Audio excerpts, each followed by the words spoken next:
And it's been an epic journey here on Radio 4. After 25 years on air, it's the final ever episode of The Now Show.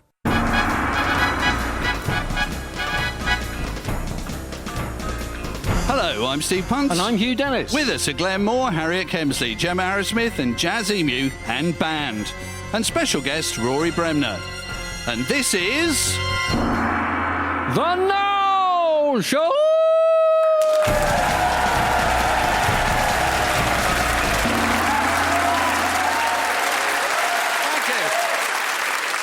Thank you very much. Hello and welcome to the last ever episode of The Now Show. Yeah, kind of frustrating because we were just getting the hang of it. And we've only just discovered that all this time, we've had a band.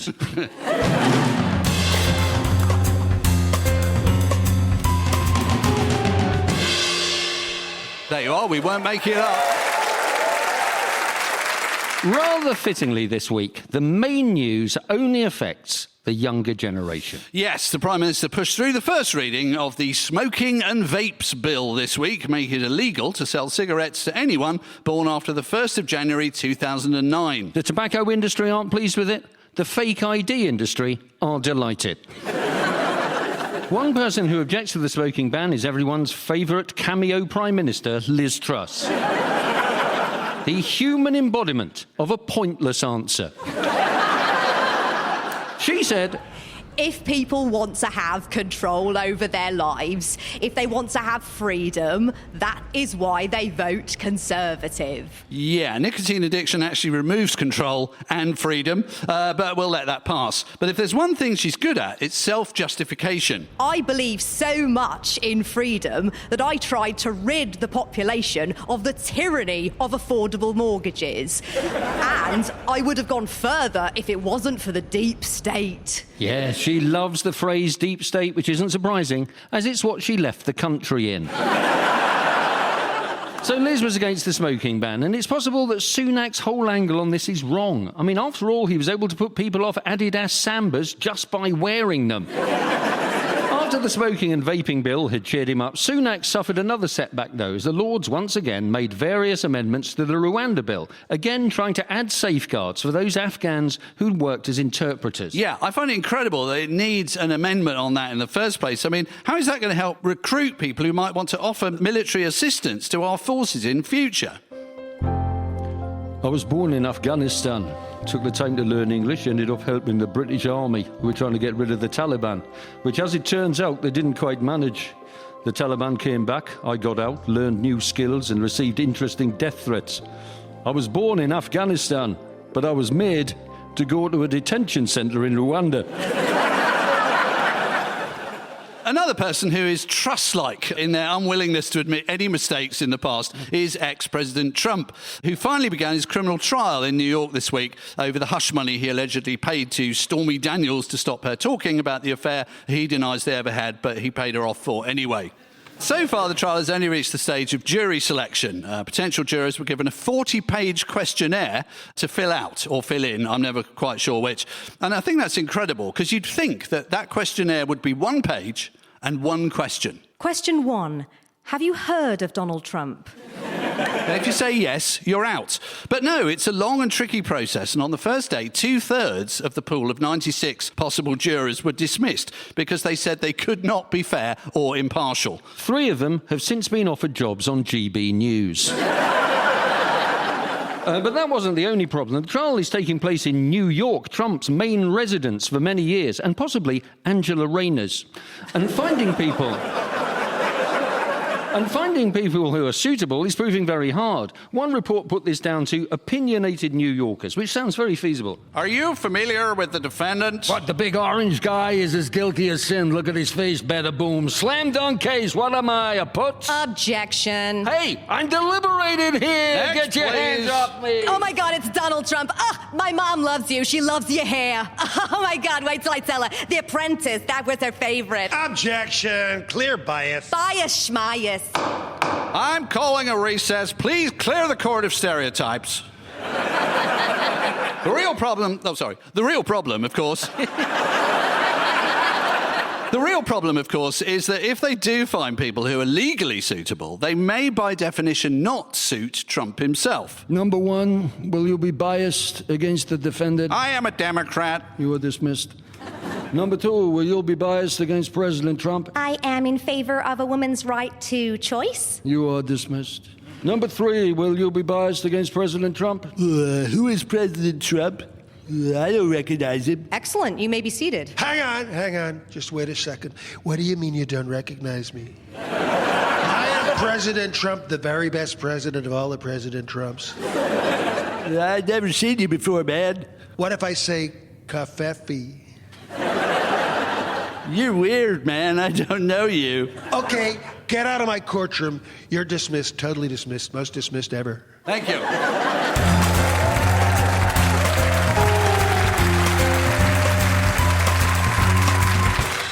Now, here's a little-known fact. There were originally 4 pilots up for this slot, one about food, one about the US stock market, and one about Chinese philosophy.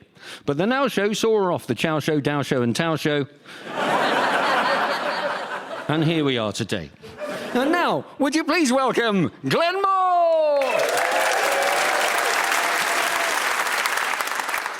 Well, thank you so much. Look, it's a huge weekend coming up in London. This Sunday, it is the London Marathon, the one day of the year I like to leave my home at 5 p.m, get on the tube wearing a foil blanket and get congratulated by strangers. I want to talk about the marathon because it's a pretty bleak time in the news, and I don't want to mention anything too heavy like Israel or Iran. So let's just talk about the marathon. It's an event that usually passes without any major incidents, and it's been going on for a long time. You know, it started in ancient Greece, where the Athenians won the Battle of Marathon, defeating Persia, now known as Iran. Well, I lasted 10 seconds. What happened was the messenger sprinted to Athens to inform them of the good news. It was the original Racing for Awareness, and he died, but he did raise £4,000 for the RNLI, so it's a... But, you know, the marathon has got uplifting beginnings. You know, it happened because Greece had achieved victory. Of course, the half marathon was invented several years later when Greece drew. And it's a half marathon I want to talk about. It was Beijing's half marathon last weekend. Now, look, China has brought us wonderful things. Amazing food, technological breakthroughs, Billy Joel's classic Sing Us a Song, You're Tiananmen. But now they've brought us controversy. So what happened was last weekend in the final stretch of the half marathon, you had 3 Kenyan runners out in front with a runner from China a few meters behind them. And the 3 Kenyan runners appeared to slow down to let the Chinese runner past, who then won the race. So this is now being investigated. So why did they do it? Like, I understand making concessions, for instance, in races for those who can't help it. Sure, you know, for instance, like I've got dyslexia. So while most stand-up slots in the show are 5 minutes, I've been given 15 minutes extra time. What that does mean is when the show's over, if you, the audience, could leave as quietly as possible, because I will still be performing. But look, some people are claiming that the cheating runners were being bribed, and, you know, why not? Bribery's effective. I've used bribery before. I'm not proud of this, but I was low on money quite recently. I went to the bank, and the bank teller said, "I'm sorry, Mr. Moore, there isn't much money in your account. I'm afraid the maximum that you can withdraw is just £5. And I said, "Really? Well, how about now?" Slipped him a £10 note. He said, "Well, it's just gone up to 15."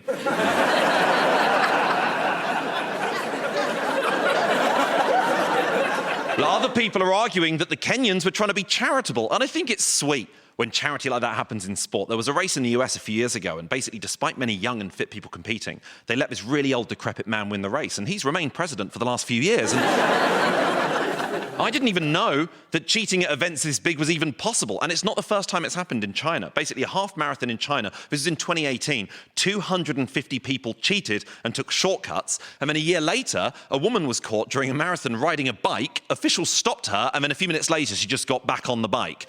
It's a typical cyclist, but I didn't even know people had the gall to do that. I could never do that. I'm too timid. I'm too apologetic. Like, case in point, I was at a restaurant a few weeks ago. A waiter asked me if I had any allergies, and I said, "Oh, no, sorry." Like, I couldn't... Why would I have the guts to be able to cheat on a marathon? But then I sort of think, is it cheating? Let's look at the explanations that the runners have actually given. The winner himself said it was his first time doing a half marathon, so this time he wanted to set a personal best. I've got big news for you if it is your first half marathon. Any time is going to be your personal best. This is the reason that one of the Kenyan runners gave. He said, What happened was he wanted his friend to win. And I think that's nice, but I wouldn't do that for any of my friends. I don't deserve it. I don't deserve any sporting achievements. One of my friends, I'm mates with someone who's such a hypochondriac, he wears corrective shoes on each foot because he said both his legs are shorter than the other. How the hell does that work? I don't want these people to win. I've got a friend who, this is relevant to the topic in hand, I've got a friend who still calls Snickers bars opal fruits. They've never been called that. I don't want... One of the runners has even gone as far as to say that they weren't even competing in the first place. This is what he said. I'm going to read this out. He said, "It was not a competitive race for me. I don't know why they put my name on the bib instead of labelling it as a pacemaker." So he was saying they weren't there to win. They're just setting the pace. And that's a valid excuse. In the same way that I keep reiterating to all of you, I haven't been booked to do stand-up comedy here tonight. I'm just setting the pace for the Archers. Look, if you need one wry chuckle every 10 minutes, you book Glenn Moore. That's what you need. And even though pacemaking and racing, it's all under the same banner of running, it is frustrating, I know, when you've got one specific job and then you get misbooked for a totally different job. I've had it before. It's the same with public speaking. I used to work as an auctioneer. I got asked to do a eulogy at a relative's funeral. I ended up accidentally selling Grandad. Well, this is what the winner actually had to say, the winner from China. He spoke to BBC Radio 4 earlier and he told us this. I don't know why I was asked to translate. I don't speak Chinese.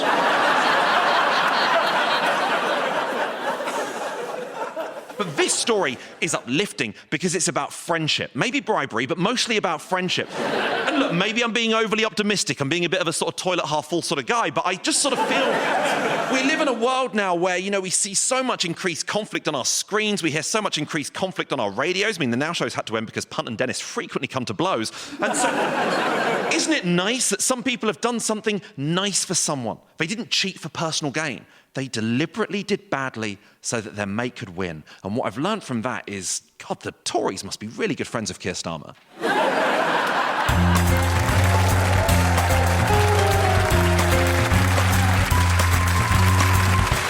Glenn Moore there.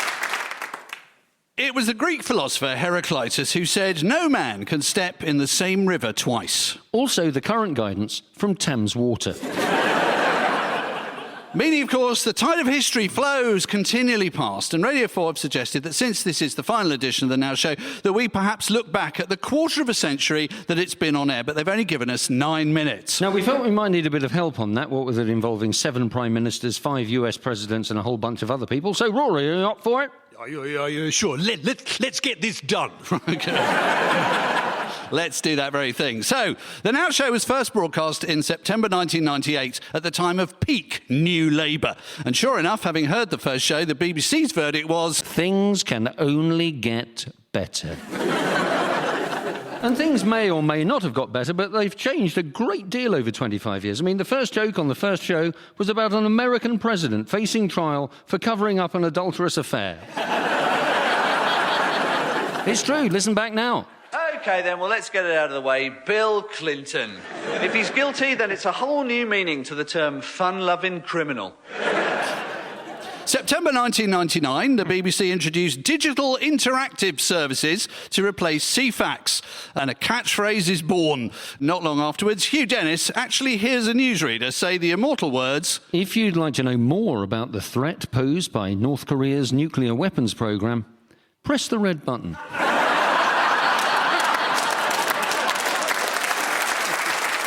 At the end of the century, the world parties like it's 1999. Except in the Balkans, where they party like it's 1939. And here in Britain, where party food is just $9.99 at Iceland. The very word millennium seems cursed. The Millennium Dome is controversial. The Millennium Bridge is wobbly. And the Millennium Bug is the fear that old, outdated computer software will not recognise the year 2000 and will revert to the year 1900 instead, causing transport and power systems to fail and NHS systems to remain pretty much the same.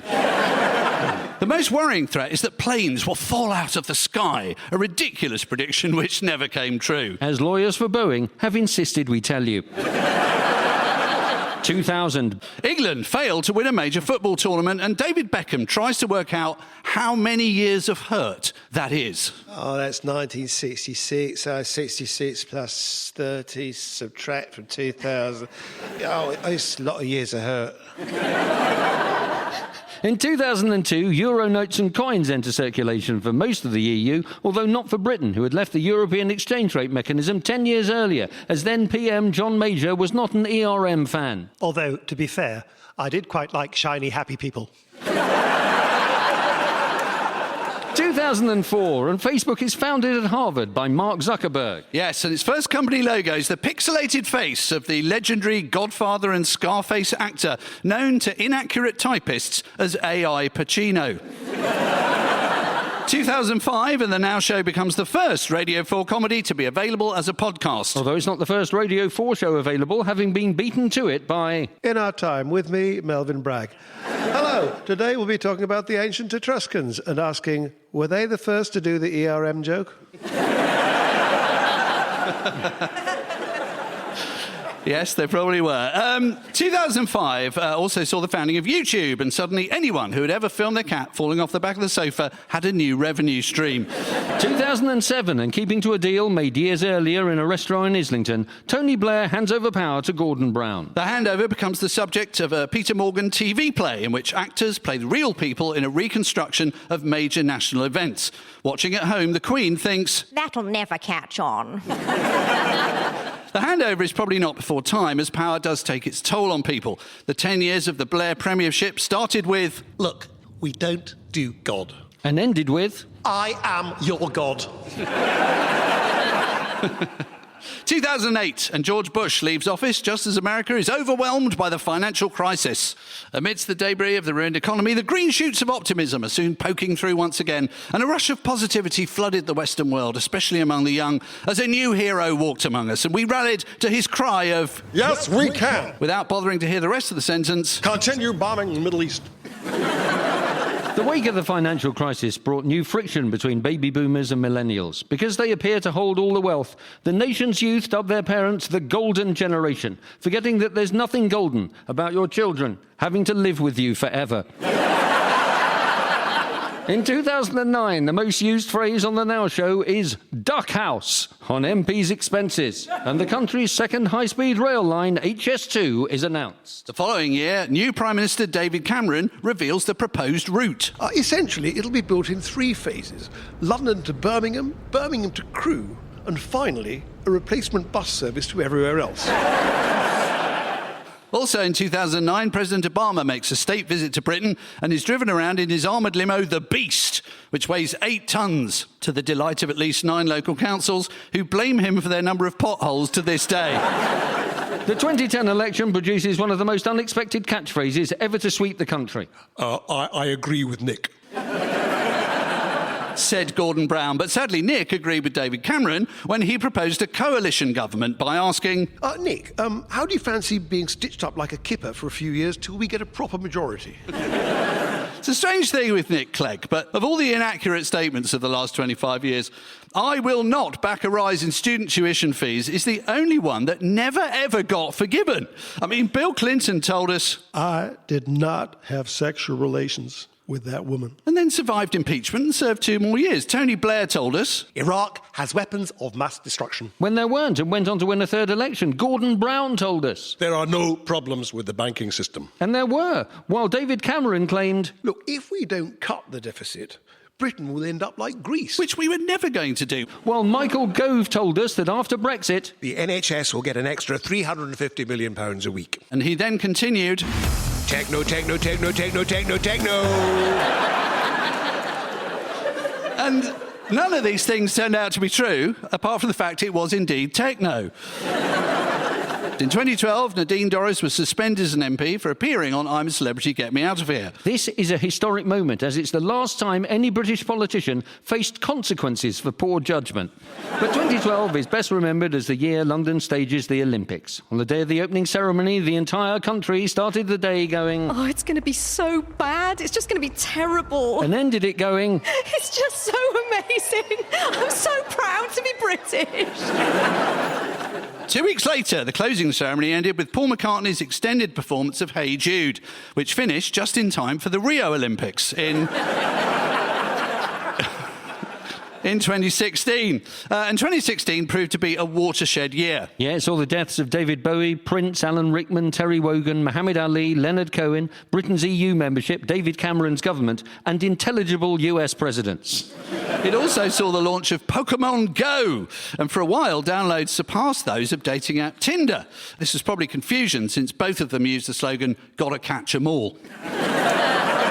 But the first half of 2016, of course, was dominated by the EU referendum. For the next 4 years, every minute of every episode of The Now Show is about Brexit.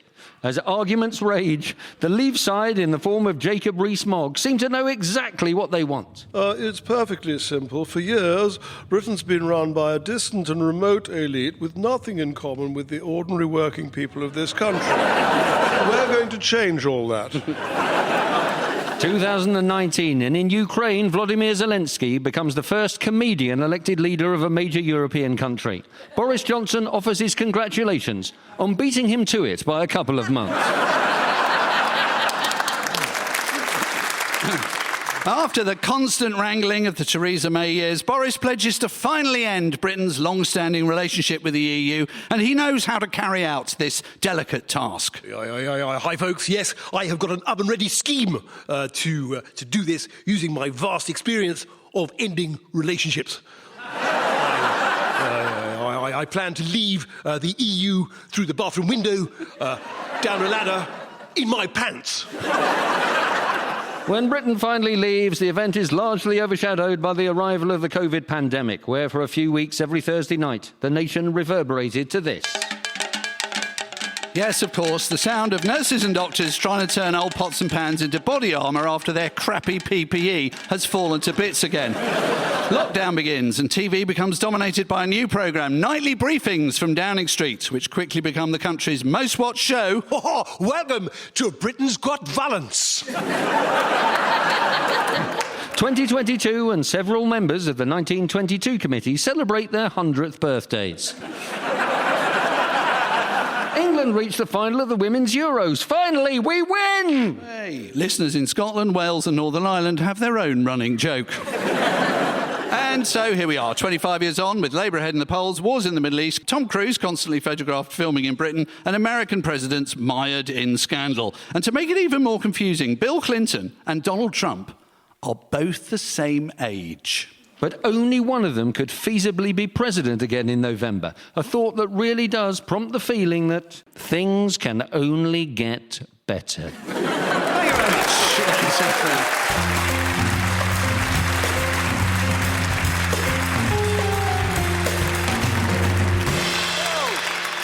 Oh, I'm liking this band thing. So now please welcome Harriet Kemsley.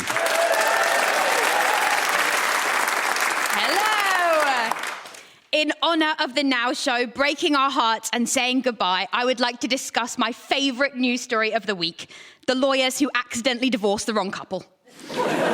When processing a final divorce order, a solicitor from London-based firm Vardags accidentally pressed the wrong button and divorced Mr. and Mrs. Williams, who'd been married for 21 years. Imagine you are just going about your very married lives and suddenly you've been divorced. I think there are quite a few married people who wouldn't get divorced. It wouldn't cross their minds to actually go through with it, but if they were suddenly granted a divorce out of nowhere, they'd be like, oh no, sorry, Terry, well, I guess we have to respect the law. Look, I should know about this. Hands on the table, I've just got divorced on purpose. It's not easy getting a divorce usually. You've really publicly failed at something. I was so smug when I got married. I did it before I was 30 and I was like, yeah, I found the one. I'm better than all you lonely losers. Okay, I didn't have to say that in my vows.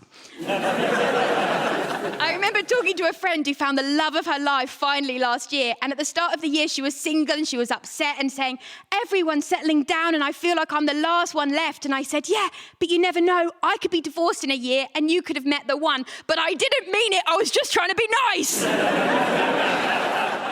For the last 2 years, no-fault divorces have been possible, which has made the process so much simpler for both sides.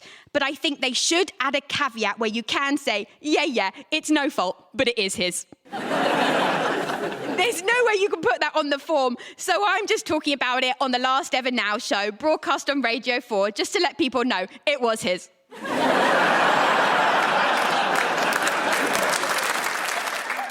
There have been quite a few opponents of no-fault divorce, including MP for Penistone and Stockbridge, Miriam Cates, who said, marriage is essentially meaningless if it is easy to get out of, which must be why, as I get older, I find baths more and more meaningful. I've had people say to my face, divorce is too easy now, and that was before this week's news.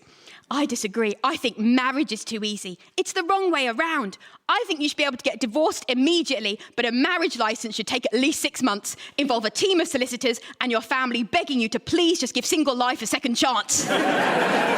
You can get married drunk in Vegas. I think you should be able to get divorced in Vegas. I think that would be great. You go to Vegas with your partner, get drunk, look at each other and think, we could do better. Then Elvis divorces you. It makes sense. He'd get it.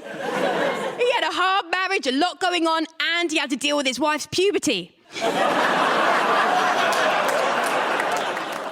Mr. and Mrs. Williams, please don't be too worried. There are real plus sides to divorce. I get to say catchphrases I've always wanted to say, like, I'm going to take him for everything he has. Problem is, he has nothing. Sometimes I think, God, I'm so lucky to live in this time when I can get a divorce. I don't even have to apply. A computer will just randomly do it for me.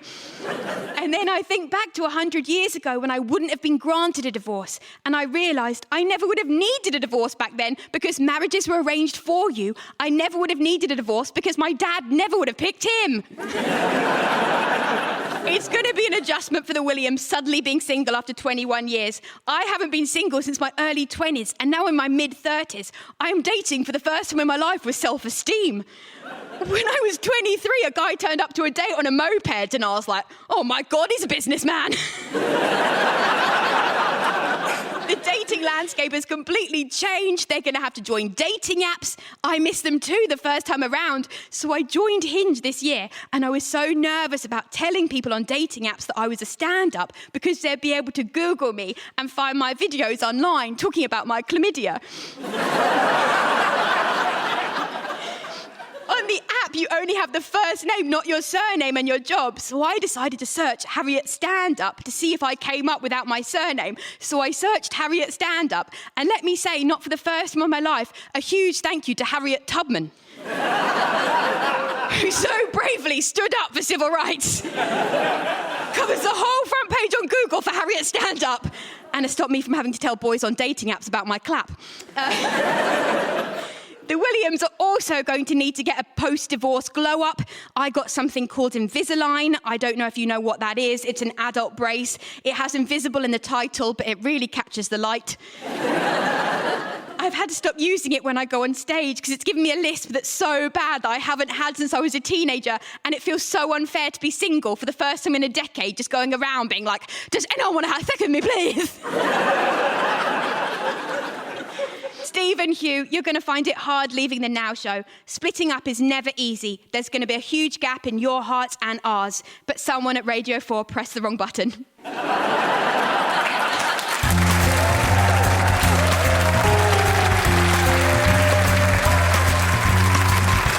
Harriet Kemsley there.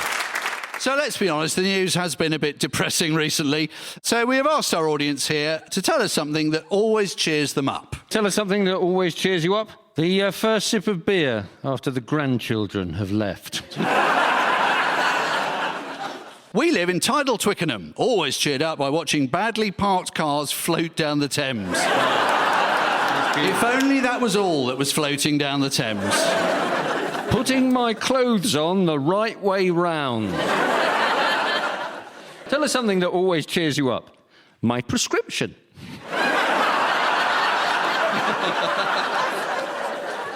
So, thank you very much indeed for sharing those with us. And that is almost it for the show. Yeah, and we've got our final ever musical act. Jazzy Mew has looked into his crystal ball, and the future looks bright. Take it away.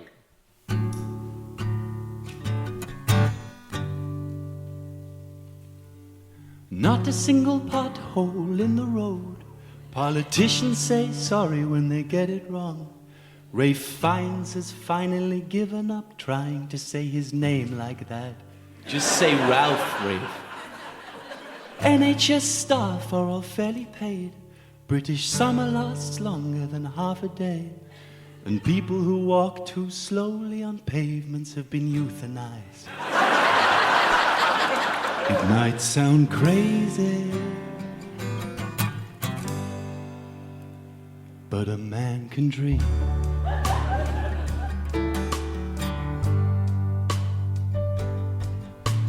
Global conflict has all been resolved. The big debate has finally been solved. And we've all universally agreed it should be pronounced scone. There's no more suffering, nobody dies, 'cause we found out the secret to eternal life was buying a new bag for life literally every time you shop. It might sound crazy, but a man can dream of all the things that could be. The ice caps freeze back up so the sea is the perfect level for lots more billionaires to go down there in submarines. Dream of all the things that could be. AI gets good at writing comedy and I can chill out forever and just copy paste these songs off ChatGPT. Oh, we're gonna see some change. We're gonna see some change. They're going to invent a biscuit that doesn't fall apart when dipped in liquid. We're gonna see some change. We're gonna see some change. Online forms will be uniform on how they list the bloody name of our country. Is it Great Britain, or just Britain, or UK, or the constituent countries listed out?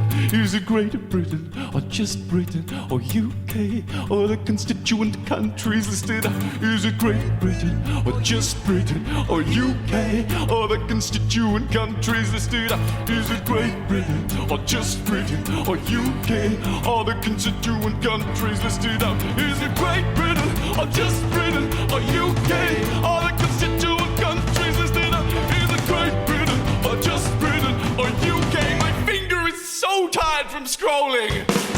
Oh, we're gonna see some change. We're gonna see some change. Alien tourists, Pringles somehow 7 times more Moorish. Oh, we're gonna see some change. Say some change, therapy for robots, and by God it looks like they're gonna need it. Oh, we're gonna see some change. We're gonna see some change. Come on, clap along. Clap along if you're a robot who desperately needs therapy. Oh, we're gonna see some change. We're gonna see some change.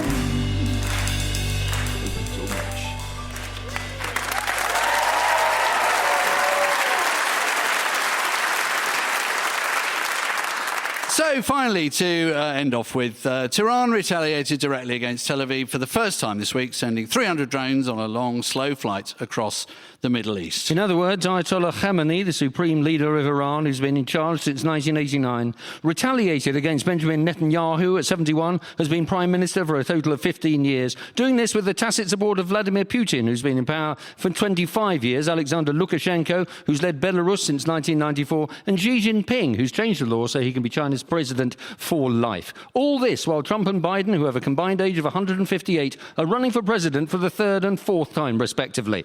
So, it does seem that many of the world's problems are caused by men staying in the same job for too long.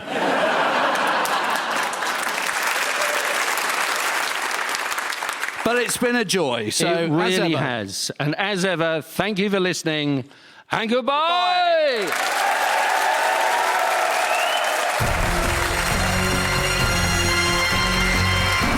You've been listening to The Now Show, starring Steve Punt, Hugh Dennis, Glenn Moore, Harriet Kemsley, Rory Bremner and Gemma Arrowsmith. The song was written and performed by Jazzy Mew, accompanied by Luke Bainbridge, Matty Hudson and Tom Marlowe.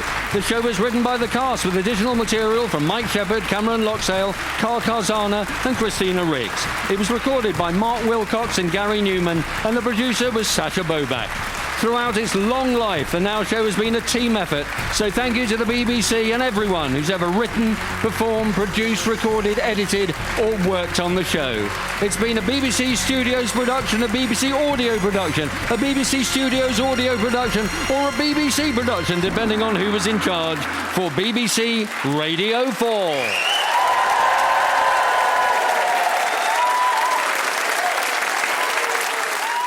And that was the final ever episode of The Now Show, which is available, by the way, on BBC Sounds. Steve Punt and Hugh Dennis will be back with their new show, Route Masters, coming to Radio 4 later this year.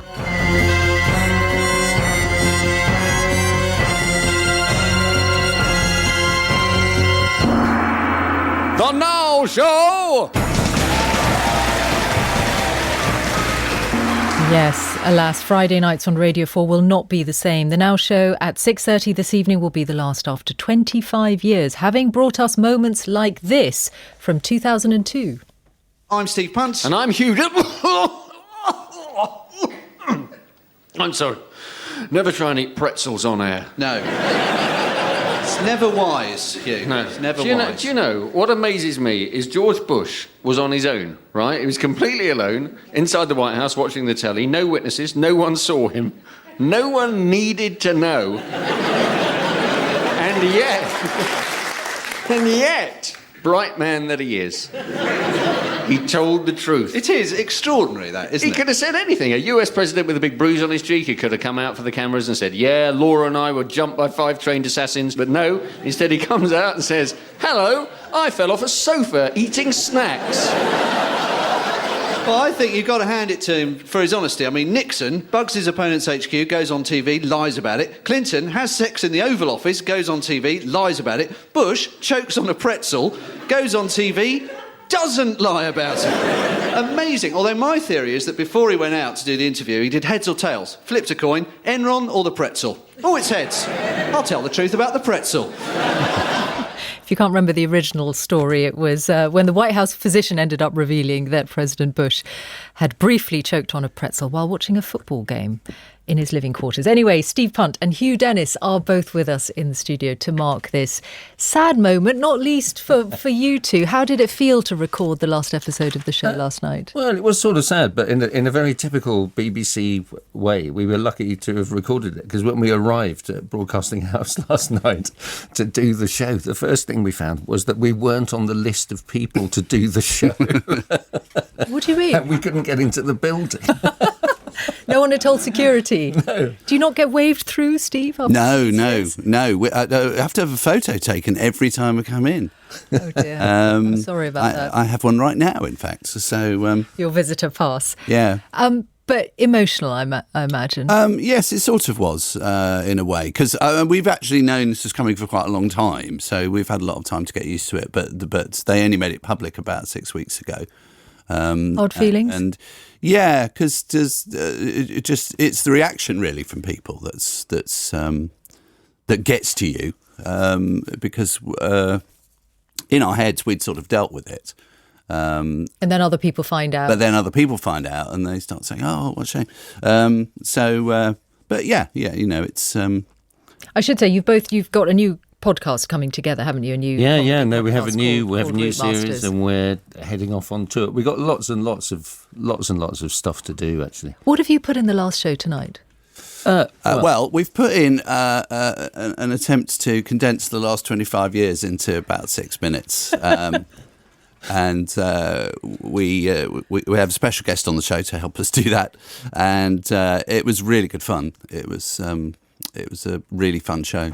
25 years worth of news. Yeah. 25 years worth of news, and then because the news has been rather depressing in the last sort of week or so, we always do an audience question at the end. So we've just asked the audience, tell us something to cheer us up. Okay. And the last time we did that, because it's been our favourite audience question over the years, the kind of winner, the one that won, was somebody, tell us something to cheer us up. And this person just wrote, manumana, manama. It's a great response. Has it... 25 years is an incredible length of time to have done this. I wonder, has it got harder? I mean, particularly not particularly in the last 6 months when the news has been so difficult? Where it's hard, there have been patches. Where it's hard is where the news doesn't change, it doesn't move on. So there was a long period where it was all about Brexit, basically from 2016 to 2020. There was 4 years where the news was very heavily focused on Brexit. Then there was 2 years when it was focused on the pandemic. And that's really difficult when you've sort of already done the jokes, and whereas the year of the three prime ministers is a gift. Yeah. Where the news is moving, not a gift for the country, I just but gift for us. Yeah, I mean it's there are two types of stories I think that are especially sort of memorable, and one is stories that are intrinsically funny in the first place.